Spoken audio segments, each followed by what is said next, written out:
If it goes on Bigfoot, it's getting customized. Today I'm going to give you a step-by-step process of what I do to custom paint all my parts, be it Bigfoot blue or cyber orange. Let's go. Destination Bigfoot Bronco. Destination Bigfoot Bronco. Big kicks, big drops, let's go, go, go. What's up everybody, it's Jane with Destination Bigfoot Bronco, and today I want to show you what I do with all my custom parts. It never goes on straight out of the box, be it deviate, rigid, whatever it is. I always add a little custom flair to it. So today I want to show you a step-by-step process of how I paint all the custom parts that go on Bigfoot, usually in Bigfoot blue or cyber orange.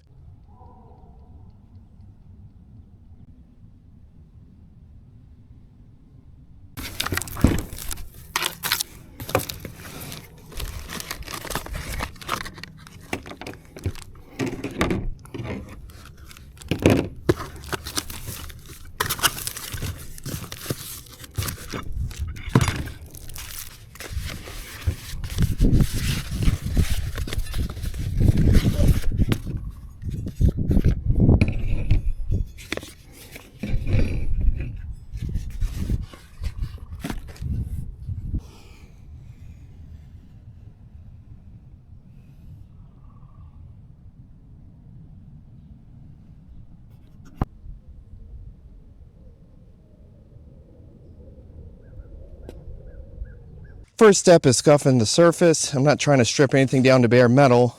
I just want to break off that factory finish a little bit to give the paint something to bite onto. So I'm using 400 grit 3M sandpaper to give it a little edge here when I use my primer.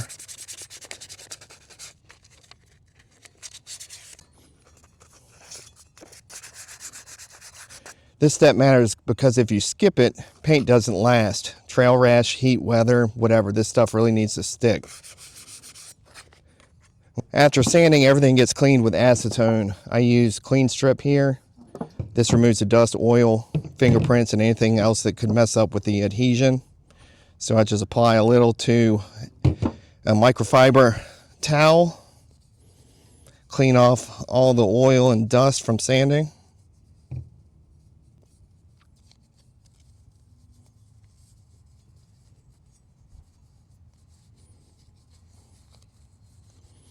Remember, don't rush this part. Clean part equals clean paint.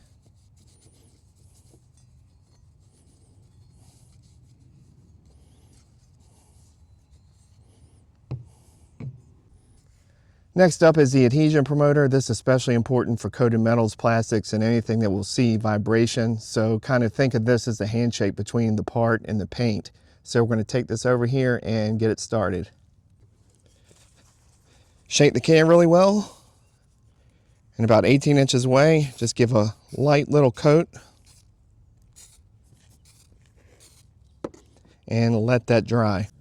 Okay, now that the adhesion promoter is applied, now I'm going to apply the primer. I'm using Rust-Oleum Automotive primer.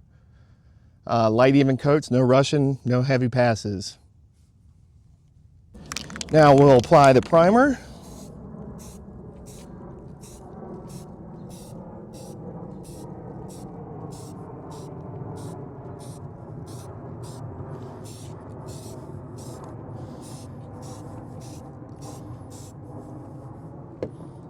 We'll let that dry. Okay, now the first coat's done. We'll apply the second coat of primer. I usually do about 3 coats and let it dry completely. And then we go into a light sand and then into paint.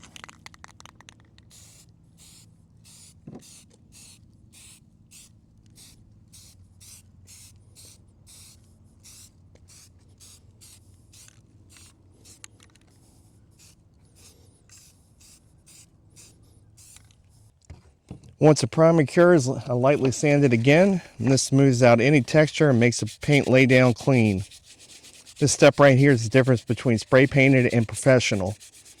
So make sure you get it nice and sanded good and make it nice and smooth.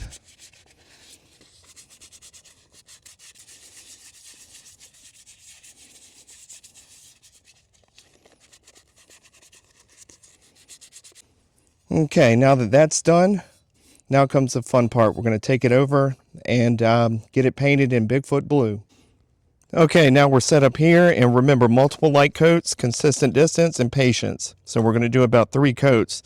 And this way everything starts kind of coming together and looking like it actually belongs on the truck. First coat I like to do really light.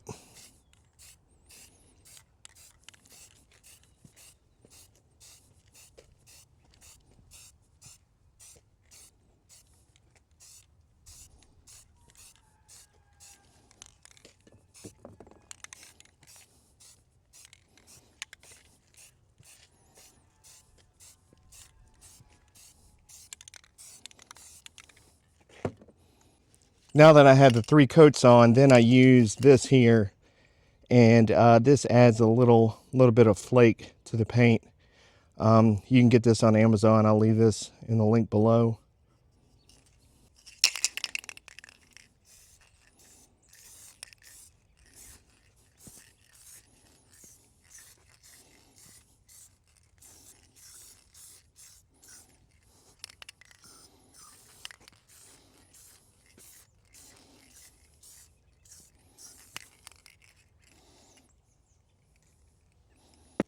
I don't know if you can see that or not, but it has a nice little flake to it. And we'll let this sit for about 25 to 30 minutes, and then I'll come back with the Automotive clear coat. Okay, the paint is off gas now. It's been about 30 minutes. I want to use this high gloss. I usually apply around 3 coats or so, 3 or 4 depending on how it looks, and we'll go ahead and get started.